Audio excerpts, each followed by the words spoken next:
On this week's episode of The Geek State, we've got our very first look at what Marvel's bringing to Disney+. Tetris is literally unplayable. News at 10. Looking for something to play or watch? We've chosen our favorites coming your way this month. All that and more on The Geek State.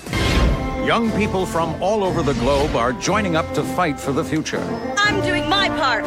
I'm doing my part. I'm doing my part. I'm doing my part, too. They're doing their part. Are you? Join the mobile infantry and save the world. Service guarantees citizenship.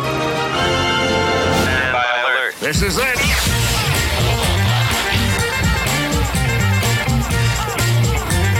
This podcast is not officially canon. This is The Geek State. We've resurfaced from the bridge of the Sequest to bring you a fresh, salt-free episode of The Geek State. I'm Chris, and joining me, as always, on this podcast, looking at all the cool stuff going on in the world of geek, my good buddy James. James, sir, how are you doing today? Doing great. We're surviving this weather. We gotta keep our fans informed of the weather craziness going on in Texas. 80 degrees on Saturday. It is currently Wednesday. We don't usually like to date our episodes, but Wednesday, and there's snow on the ground. I don't know what's going on here. It's absolutely insane. All laws of physics. It's because it's February. It's sweeps month. What's underneath your kitchen counter that will kill your children? Find out later in the podcast. This weather is insane. There's snow accumulation in the Dallas-Fort Worth area. It was snowing in Midland, Texas, ladies and gentlemen. This is absolutely insanity. We'll be back with more weather on the fives. But at least your tortoise is inside, safe, warm. We're Tortoise good. is inside, safe, warm, Mr. Tortoise. We also have introduced a new member of the family. I would like to let everyone know that we now have an animal by the name of Fluffy, who is a bearded dragon who will be staying at Casa a la Kelly for the foreseeable future. Nice. There have been many luxuries of James that have been acquiesced for said lizard that I did not necessarily want. Currently, there are mealworms in my beer fridge for convenience, but it's an ongoing discussion. I'll keep everyone abreast to that situation as it develops. You know, that's honestly, you mentioned beer fridge. That's how you know you've made it as an adult, where you've got your own separate fridge for your own things. Like, it is a completely segregated. You're an alcoholic. One of those two things, yes. Well, I'm not pointing fingers. I'm just saying you've made it. Now making it into what? You know, but anyways, I think it's awesome to have an extra fridge for, you know, your Kool-Aids and your, you know. That's right. For my Mondos. Right. Oh my gosh. I haven't thought about those in a long time.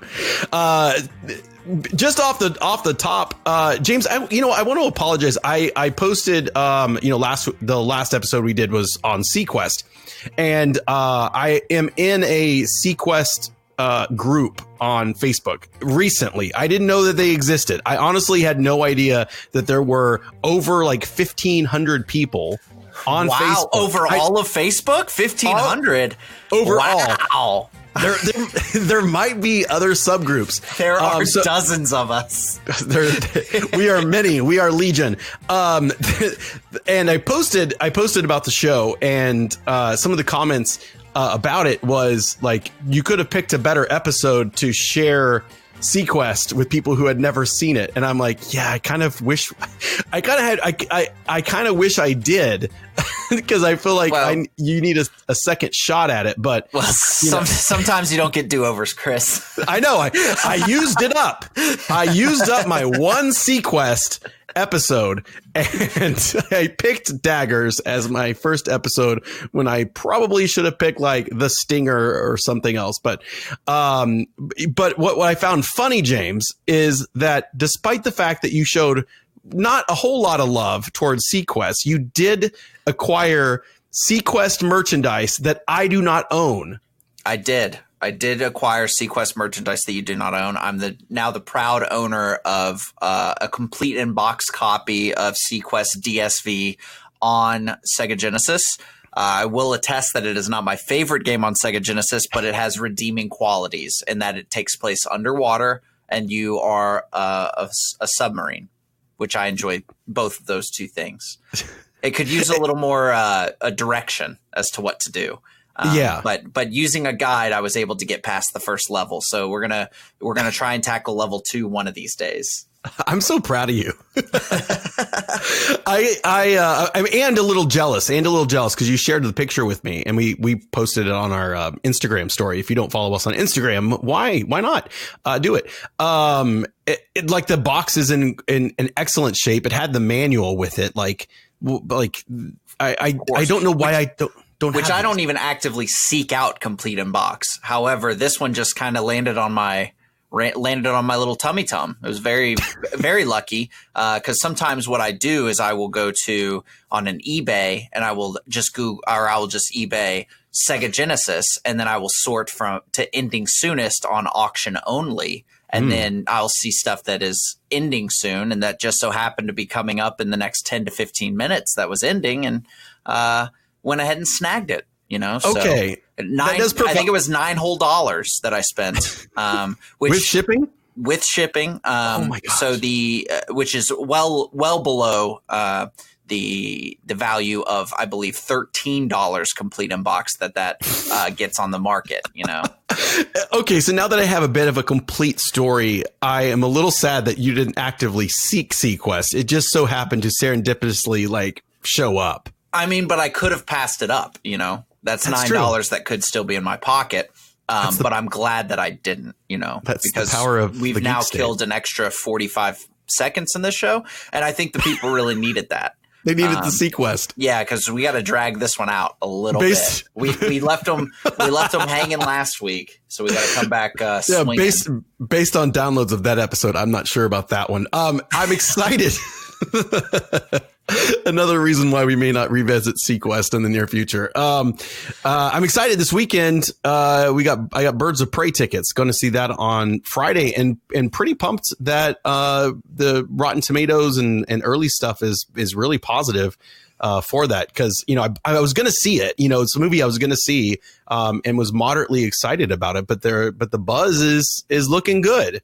It's looking good. I'm more excited. Plus, it means that Ewan McGregor, who's in the film, of course, is doing the talk circuit round, and nobody wants to talk to him about Birds of Prey. They only want to keep talking to him about Obi-Wan and the whole delay fiasco that was going on Twitter. I'm not even sure if you were on the Twitter the first time that I knew it got delayed, but I don't know about any fiasco.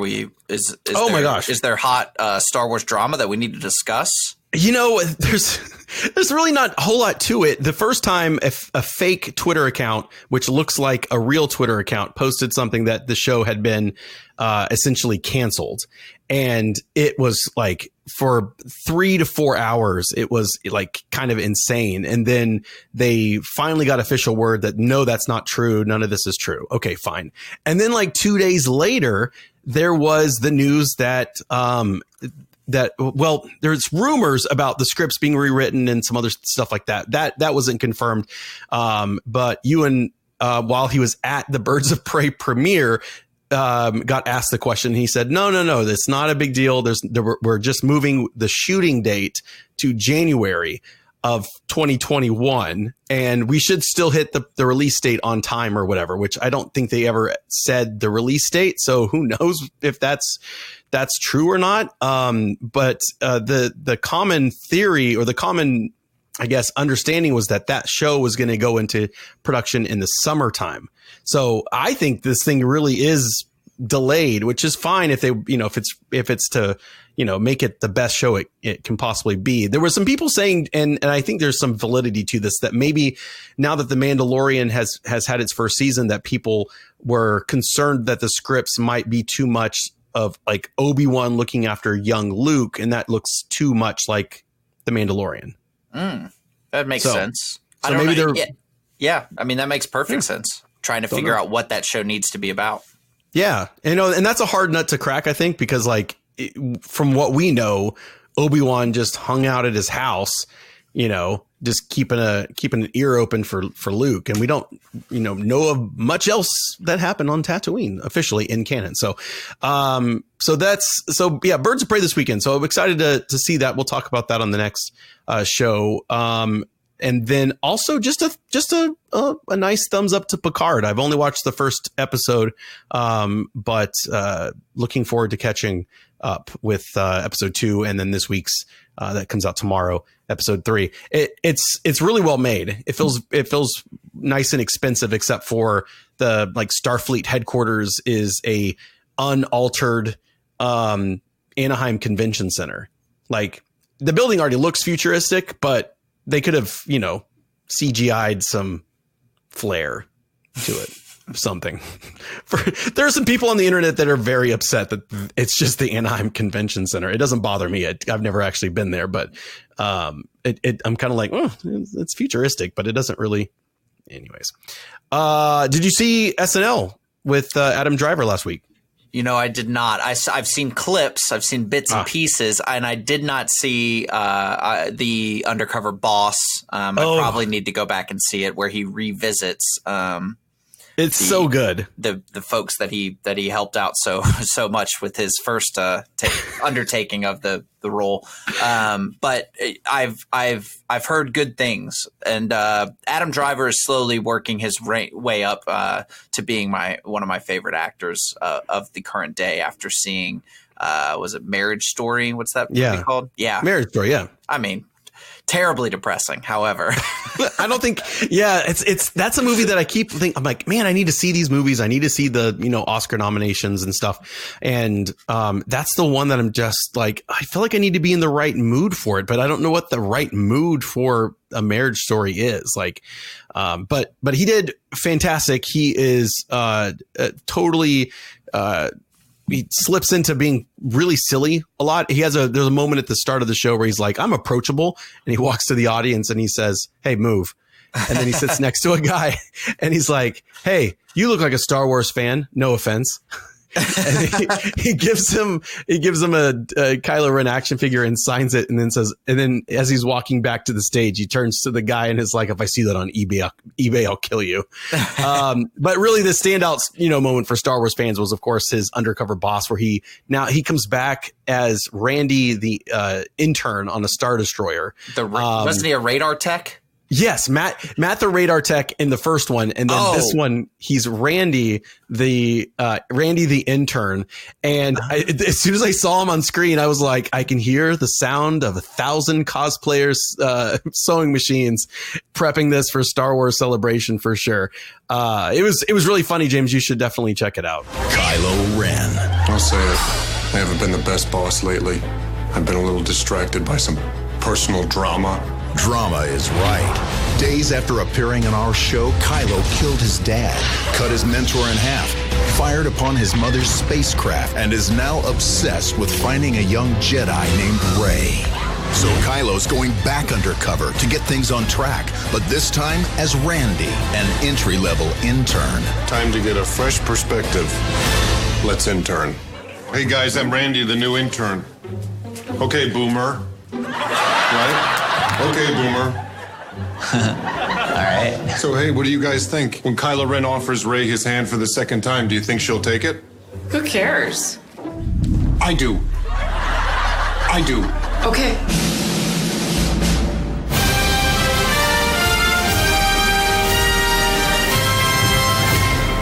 It's February, which means The Clone Wars is returning to television with its season 7. I'm extremely excited to get those 12 new episodes, those 12 new stories that will wrap up George Lucas and Dave Filoni's epic series, which I absolutely love completely as a whole. They're obviously they're better episodes than others, but if you're looking for even more Star Wars The Clone Wars stories and tales, and you like to read and have books that have pictures, this is my roundabout way of saying that there are comics headed your way. Star Wars Adventures, The Clone Wars Battle Tales is going to be a limited anthology series over the course of 5 issues. Some of the stars of the Clone Wars will share war stories, and it's going to start April 1st. So it's going to be kind of an anthology to probably fill in some of the gaps that we are kind of maybe missing between stories. And it will be a fun kind of revisit to that era. I know I've pestered you, James, on Clone Wars, and I don't know since the last time we talked if you've had time to crack. We've only got like less than 20 days, James, until new Clone Wars. So yeah. Well, it's kind of a double question there. You said, have I had time to? Yes, I've absolutely had time to visit the Clone Wars. Did I? I did not. I failed miserably at my task. But there is still time. You did send me an abridged version of episodes that I should be paying attention to. But it will happen. It will happen. Yeah. You know what? I've got that actually because later on in the show, we're going to be talking about what to stream this month, all the stuff that's hitting all the streaming services. And I had it slated for then, but I think I'm going to go ahead and share it with people now because James was asking, there's a lot of episodes of the Clone Wars. How can I get up to speed with the latest season without having to slog through all of the Clone Wars, 6 seasons worth of stuff. And I went on the internet. I did some research. I found some lists. I edited the lists and you can disagree. Now there's a lot of stuff that I'm leaving out of this. But these are the arcs and stories that I personally, Chris, feel will help get you up to speed on the things that you will need to know going into season 7. I think that despite the fact that it's probably not the best episode because it's the very first one that they put out. It came out as the feature film, Clone Wars, the Clone Wars feature film. It's it has that kind of woodeny animation they started out with the season, and then it progressively things got better. But it's important because this is our introduction to the Clone Wars, to the clones, and of course to Ahsoka. And then I skip all of season 1. Not that it's not important. Not that it's not important, but things really get kicked up on the landing at Point Rain episode arc that's there, and that's season 2, episode 5. Jumping ahead to season 3. This is probably one of my favorite seasons of the whole thing. This is where we get the ARC Trooper saga, the Night Sisters introduction, and this is how we kind of bring back. We're starting to get back like Darth Maul. So this is the introduction of the Night Sisters, Savage Opress, that kind of thing. And then one of the most fascinating 3 episodes of Star Wars: The Clone Wars is called the Mortis Trilogy. That's season 3, episode 15 through 17. While I don't know how much season 7 will play into it, its look at the Force and how that whole system kind of works is really interesting, especially since this is still George Lucas era Star Wars. And he had a lot to say on that. Season 4, 7 through 10, that's the Umbara arc. That's a great war section dealing with a lot of the clones. And then season 4, 21 through 22, Return of Darth Maul. Season 5, 14 through 16 is Darth Maul's Revenge. Then in season 5, 17 through 20, this is all the stuff dealing with Ahsoka and her split with the Jedi. Then season 6, we learn a lot about Order 66 and how that all worked. And then season 6, 11 through 13, he does this journey where he encounters like a dark version of himself. He encounters Darth Bane, or at least the ghost kind of. He's not a Force ghost, but he's a thing. So those are my things. And I'll post that list on our social media account so that you didn't have to rewind and write all this stuff down. But the Clone Wars are coming back, and so are some comics. Yeah, in other news, we have something a little bit strange, I guess, something that is happening more and more often, and that is that EA is pulling its Tetris app from the App Store, and you won't be able to play it after April 2020. So essentially, people aren't happy. The game wasn't free, and anyone who purchased it is essentially not going to be able to play it after April 21st, 2020, because there is a new rights holder. I guess the company's called Network. The E is a 3. I'm not sure, whatever. So it's cool. Yeah, it's neat. But they published a new Tetris, but it doesn't take away from the fact that people paid money for something that is not no longer useful.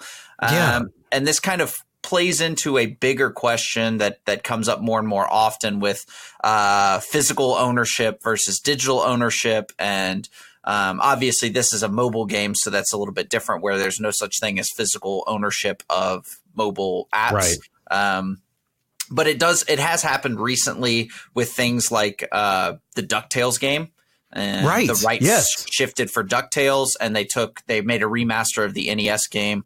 And now it is no longer available digitally, but it was available physically. One that impacts me the most personally, and I'm personally attacked by this, is one of the greatest modern beat 'em ups of all time is Scott Pilgrim versus the World, which was a PS3 and Xbox 360 game.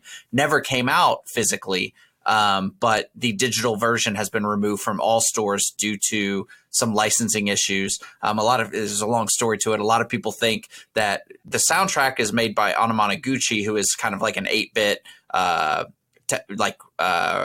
composer, right? Yeah, composer. But it's a band. They play. It's really cool. I've seen them live. But they have nothing to do with it. So they constantly get people DMing them on Twitter, being like, "You need to figure this out." Da, da, da, da. And they're like, "We have literally nothing to do with this." But apparently some rights issues going on with that. So they delisted that. And it's happening. Now, was that game over. available? Like, even if you didn't, say you bought that on the PlayStation, is that game, if you bought it and it was downloaded, would it still play, or is there like a digital kill switch? So if it is on your game, it will play, or if it is on your console, it will play. But I don't have a console that has it. In fact, sometimes you can find Xboxes on eBay that have that game on them. Another example of this was that's kind of similar was PT, which was a PlayStation 4 demo for a Silent Hills game that never came out, and they removed that. And there are listings on eBay for PlayStation 4s with PT on them. In fact, I sold my PlayStation 4 that had PT on it because it was going for a stupid amount of money. So I went ahead and did that.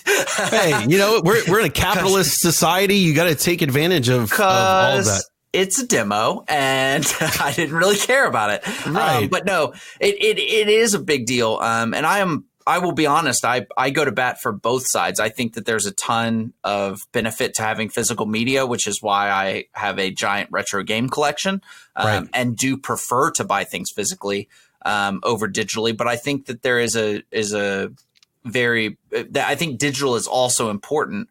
I think that I'm a huge proponent of the subscription services that exist, whether it be Xbox Games Pass or EA has one, their Premiere. I subscribe to both of those. I enjoy those quite a bit because if I feel like I don't have anything to play, even though I have literally 2,000 games sitting on a wall next to me, for some reason I feel that there's nothing to play, I can always go to that and download something really quick and play it. But that's essentially renting. You're basically just renting the rights. It's like Spotify. I just think it's so weird that and like I've got the EA Tetris Blitz game, and that, even though it's downloaded on my phone, when I start up that app in April, it's not going to let me play. Yeah, I mean, I assume that it pings like a server or something. Yeah, that it just won't have access to anymore. Leaderboards and stuff. Yeah. Right. So, and that's an issue. It kind of does stink. There aren't a ton of that. There's not a ton of that in other examples. This is kind of one of the earlier ones, unless it's obviously like this happens a lot with MMOs, right? Where you buy a game. One that I'm thinking of off the top of my head is WildStar. I bought that and played that for a little bit with my brother and his friends. And one day you just can't play it anymore. Obviously, it was well after we had stopped playing it. Otherwise, it might obviously just our money, but a lot of people had stopped playing it. So it's not as big of a deal there because, the reason it's shutting down is because not enough people were playing it. Right. And that game's reliant on servers and other services that go along with just the game. And I think you kind of run the risk, I think, especially with some MMOs that aren't, Warcraft. Or so literally everything. Warcraft or Final Fantasy 14. Yes. Okay. I mean, those are the two big heavy hitters. Obviously, there's probably ones that I'm not thinking of, like Black Desert or something. I don't know what their player base is, but I mean, but that's a whole nother conversation as to MMOs. Like, even that's kind of going away a little bit for more of the what they call games as service, which is like your Destinies, where it's not really an MMO. It's more like small group type stuff. So I don't know. It's crazy. It's kind of interesting. I'm more interested in why EA is getting rid of their rights to Tetris. That seems like a pretty valuable thing, especially with another console generation coming out. But I don't know if this is maybe just mobile. Maybe they're just getting rid of it on a mobile level. That's true. So yeah, just interesting. Some food for thought. But if you want to keep things forever, buy them digitally. That's true. And you picked up some really rad physical games beyond Sequest. I did. Yeah, I'm so into physical games that I buy games multiple times. But Limited Run came out with a reissue of the classic Star Wars games. And they're really cool the way that they're packaged. They're packaged just like the old Hasbro figures. Or Kenner. The Kenner ones, yeah. Yeah, Kenner figures. And it's kind of interesting because obviously they did they did the Empire and New Hope on Game Boy and NES, but they also did Shadows of the Empire. And the Shadows of the Empire card stock is the Shadows of the Empire card stock they did on the Shadows of the Empire figures. Oh, that's so cool. They also did the same thing for Episode 1. So it's going to be on Episode 1 card stock with Darth Maul's face on the background. So it's just kind of cool the way that they did that. It even has the punch tags on the top where they would hang them on the shelves and stuff like that, which mine are unpunched and they will remain that way for as long as for as long as possible. But I used to geek out if I went to like a Walmart or a Target to buy action figures and I saw like a case, like a box of action figures, and the punch tabs weren't punched. I was like, this is gold. Like, I'm going to make so much money. Meanwhile, they're in a box in my garage.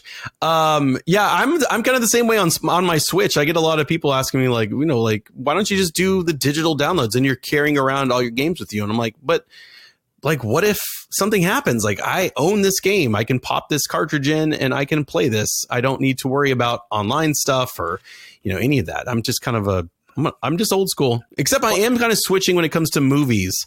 Plus, with Switch, if you're ever feeling bad about yourself, you can lick the label of the game and it'll leave a bad taste in your mouth. So exactly. There's that. Some other cool stuff that's heading our way pretty soon. During the Super Bowl, we got our first look at the upcoming Marvel stuff that's heading to Disney Plus, which include Falcon and the Winter Soldier, WandaVision, and then like literally 3 seconds of Loki at the very end. And then yesterday, I think it was yesterday as of recording, Disney had their investor call and Bob Iger gave us the release dates. So we know now when these things are going to be headed our way, plus The Mandalorian. So first things first, we're going to get Falcon and the Winter Soldier in August. And from what we could tell from like the literally 15 seconds of very quickly edited,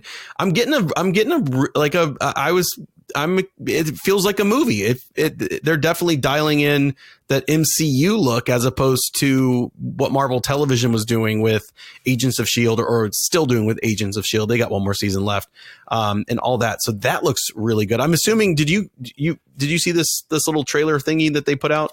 So I did. I didn't get any audio to it, though, because I went to a bar and they muted all the commercials. It was very strange. Very barbaric. Strange. How barbaric. How barbaric. That's the only reason why I'd be there. It looks really good. I'm stoked. There's a quick shot of what I think is the U.S. agent, like at a high school football game or something, and I don't know what that's all about. So I'm interested to see like a full teaser for that. Mandalorian is next up, and that's going to drop in October. We knew it was going to hit in the fall, but literally that could mean anything. But now we know it's October.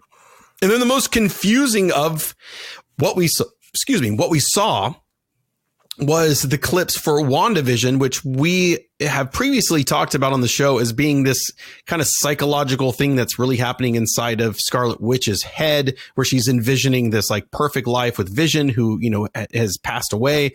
And in the trailer, it kind of like cycles through like all these different television sitcoms. I saw what I thought was like Brady Bunch, vaguely I Love Lucy. There's a shot that I'm like, is she Michelle Tanner on Full House, which is funny because, you know, she's the younger sister of the Olsen twins. So that's coming December 20th. And while it looks weird as hell, I am looking forward to that. And that's a nice stacked fall with August, October, and December. And they've got some other stuff too they're working on, some animated things and stuff to sprinkle in. So Disney's going to do their very best to hold on to those subscribers during the holiday season for sure. And James, this just in.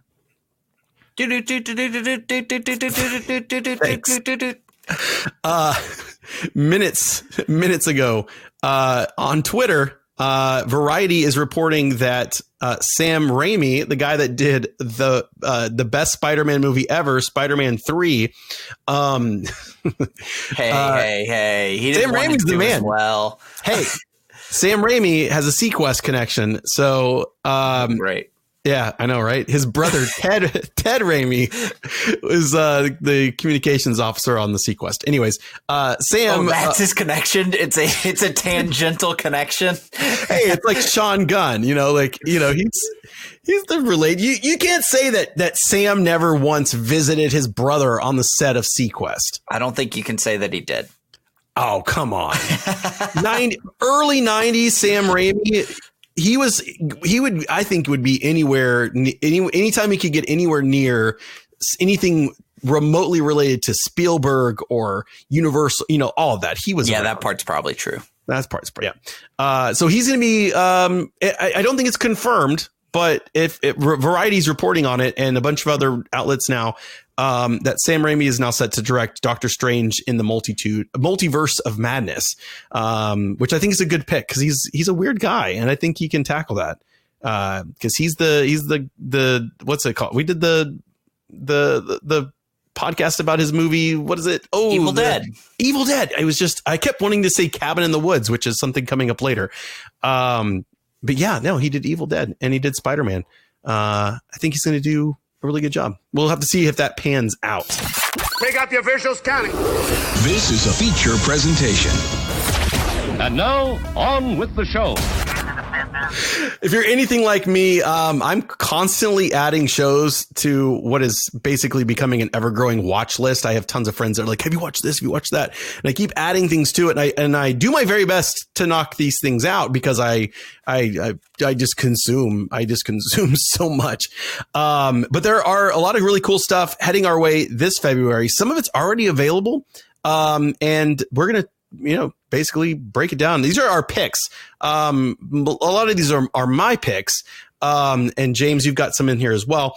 Already streaming, you know, obviously there's like hundreds of stuff that's coming out in February, but these are the ones that I like. Already streaming Amazon, on Prime. You can watch, Dick Tracy, which I'm surprised this is not on the Disney Plus service, that instead it's on, Amazon. Dick Tracy was originally, shown as a Walt Disney picture, like the original trailer. And then they decided it was a little too grown up. And so they branded it Hollywood Pictures, which was another imprint that Disney used, kind of like Touchstone.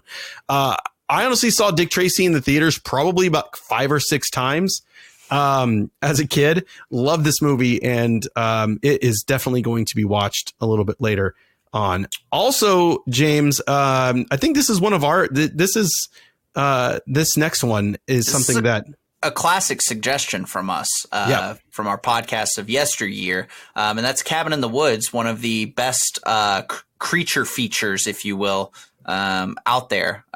Stars a pre, Thor Chris Hemsworth, you know, and, you know, I think Thor had come out, but I think that this movie was shot, but it was filmed before. They held on to it. Yes. Like Red Dawn as well. Oh, that's right. I'm pretty sure.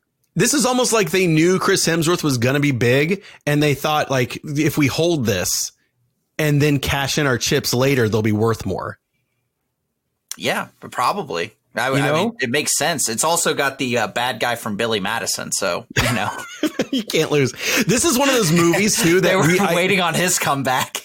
Yeah, maybe not. This is one of those movies where literally I'm not going to say anything more than it's about a cabin in the woods and people go there and bad crap happens, because this movie is amazing and blew my mind. As the movie progressed, and literally that's all I'm going to say about this.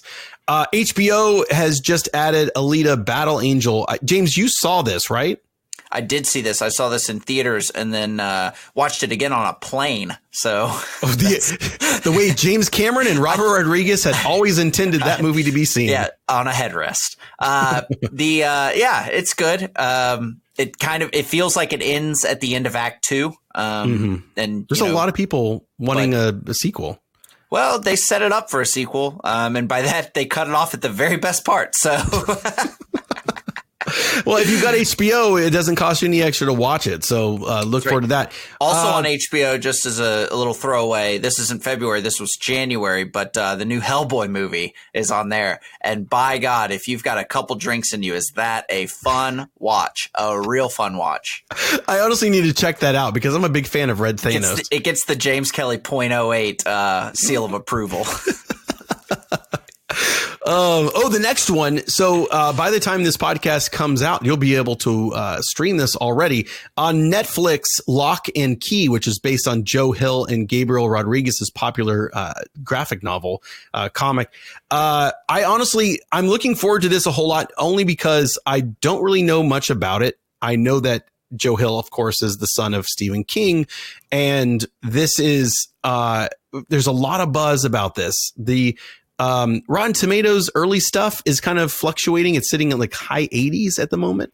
But the premise of like there's these kids in this mansion and these weird magical keys. And I'm getting like a lot of like Umbrella Academy, which I really enjoyed.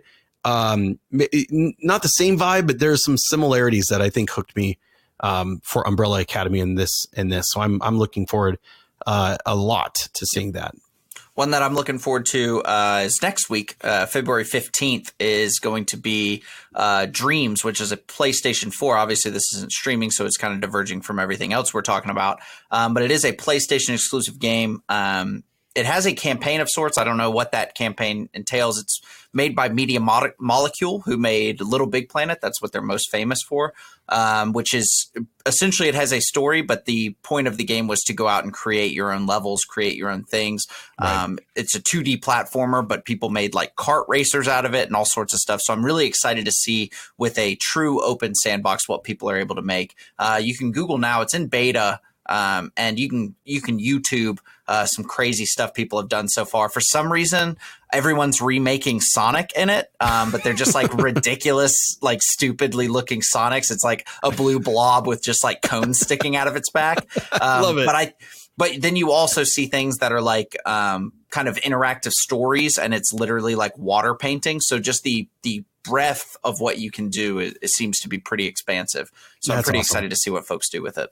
I got really excited back in the PlayStation 3 days with Little Big Planet, and it was like, all right, let's make a level. And I was like, I don't like this. It's like hard. I know it's really difficult. Like I have Super Mario Builder on the Switch, and I have yet to make a level. All I've done is like I'm playing the story mode, and I just I think I primarily bought it for just the fact that there's pre-made stuff. I don't want to have to make my own game level because I'll just make it really easy for me to beat, and I know that's not the point.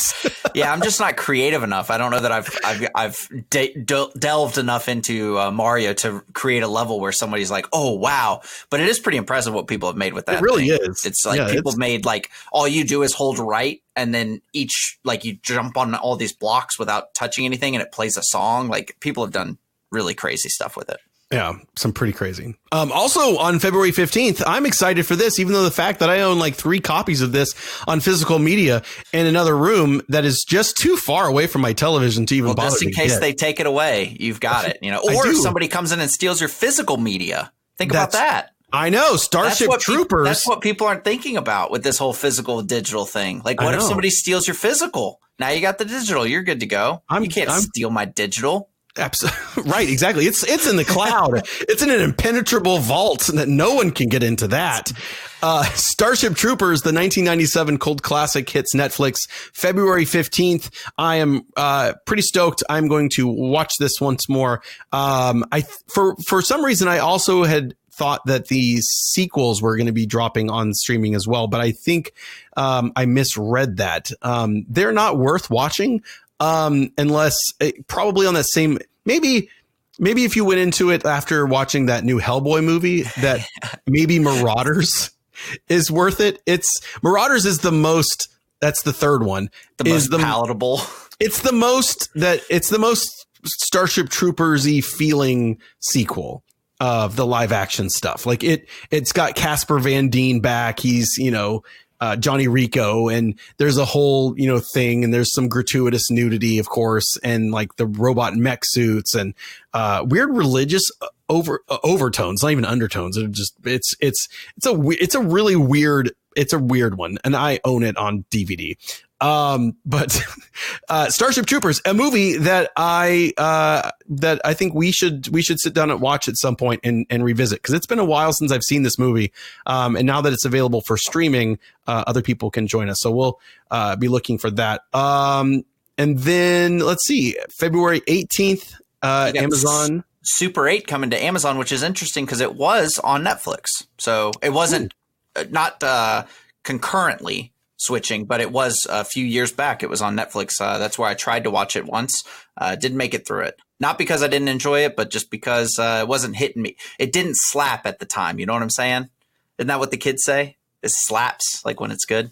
No, they don't do that. Okay, cool. Anyways, on February 21st, Disney Plus, of course, we talked about it earlier, Star Wars, The Clone Wars Season 7 will be dropping with the first 2 episodes of the season on release day. And then each new episode will be released weekly on Fridays, and really looking forward to that. If you are not a subscriber to, like, say, cable, and you don't have access to Disney XD, you could get the first season of Star Wars Resistance on Disney Plus already. But if you want to watch season 2, it will drop February 25th. And that's our look at the cool stuff that we think you should be checking out on streaming, and also available to play on a console near you. Let's look around the region and take our pick of the week. Shut up and take my money. Once a week, or every episode to be more precise, we like to choose something that gets our stamp of approval. So that way, you can just rely on us. We can say, it's worth checking out, or we may even say, hey, steer clear. And let's see, maybe James, why don't you go first this week? I will go first, Chris, and I'm going to pull an audible. These show notes are wrong. I've decided that I've only had the service for a few days, and I'm not interested in reviewing that service just yet. However, I did subscribe to a new podcast. Now, we've mentioned before that if you can only have time for one podcast in your life, then it needs to be this one, right? I mean, we all agree on that. We agree if you have time for 2 podcasts in your life, it's this one and Techno Retro Dads. If you have time for 3, there's probably another one that we have suggested in the past. It would be Bizarre Albums with Tony Thaxton, who is a friend of the show. Yes, but if you have room in your heart for 4 podcasts, I strongly suggest a little podcast. It's a play on Paul Scheer and the other guy from the league, Jason Malazakis, whatever his name is. They have a podcast called How Did This Get Made? And it's about movies that are bad and how they got made. But there is another podcast that is taking that same idea and doing it for video games called How Did This Get Played? And it is very fun. It does have a little bit of adult humor and or language to it. So if you're sensitive to that, it might not be 100% for you. That's not a ton of it, but there is a little bit of that. But I do enjoy it. They always take a weird, obscure game and they talk about, how it got made, who made it, kind of where the world was at the time that it got made, because sometimes it's like things just coming out at a very strange time.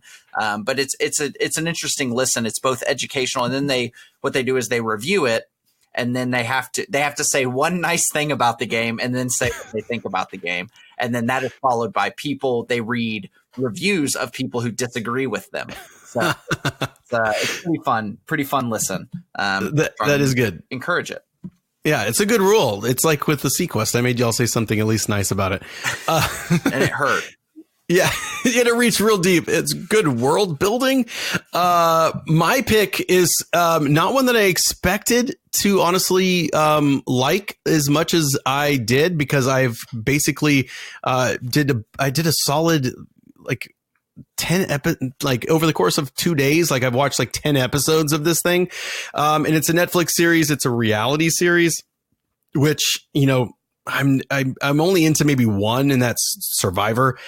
And it's The Circle. And I think the reason why is because I felt a lot of Survivor vibes, even though this is not at all Survivor. It's just people living in an apartment that they never get to talk to each other in person or see each other in person. Everything's done through a fake social media type setting. And there's people who are who they say they are. There are people pretending to be other people, and people get kicked out and then replaced, and they're doing this for $100,000, and it is intriguing. And I wonder, where do you find so many people that are so comfortable talking to themselves out loud by themselves with zero human interaction for a few weeks? It's an interesting thing. It's on Netflix. I did a bad thing, James. I was watching the show, and there were some people on the show that I was like, who is this person? And I want to know more about them. So I Googled the first one I Googled, and I won't say who they are, and I'm using very generic pronouns.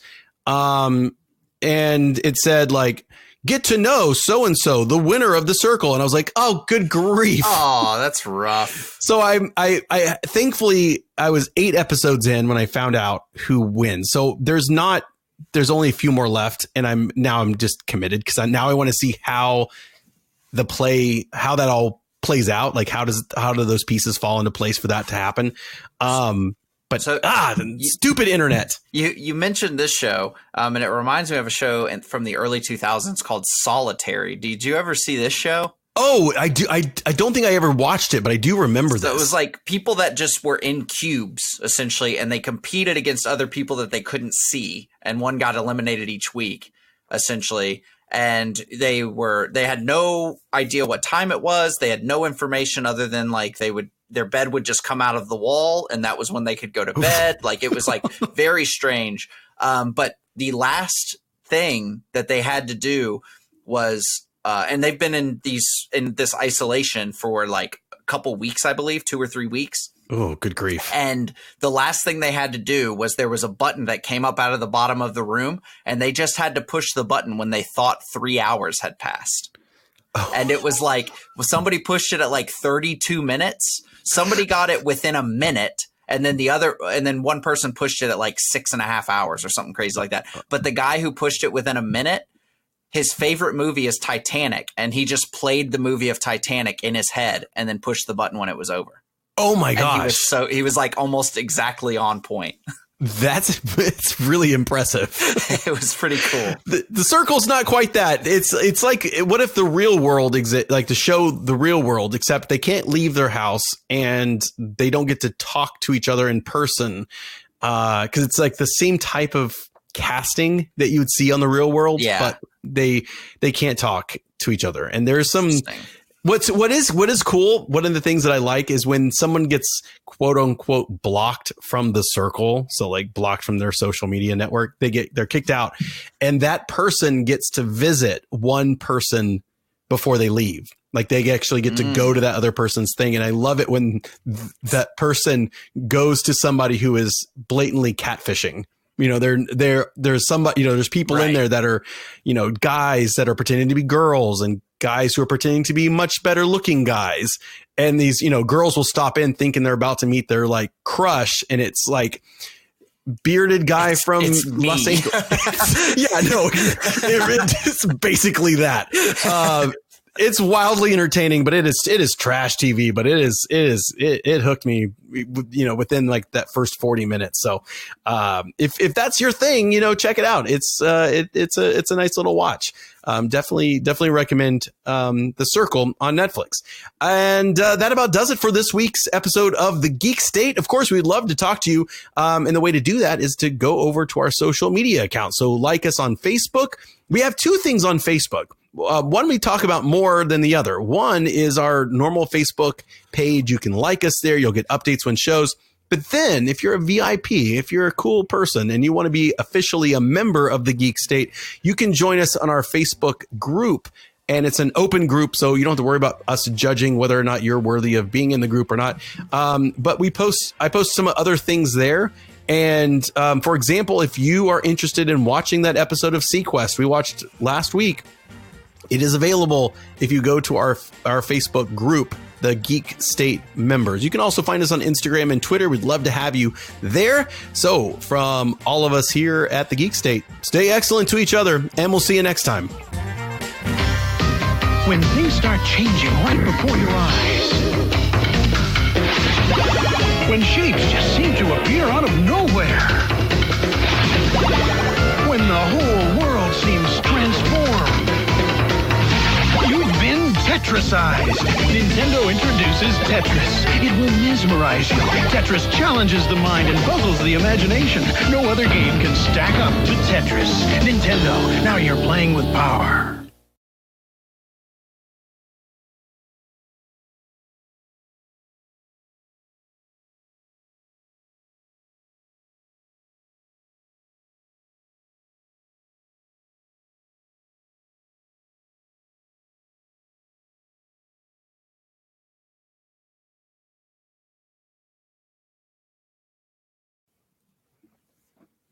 Now to figure out what's for dinner tonight. And how to edit that. That'll be easy. Internet outages are amazing.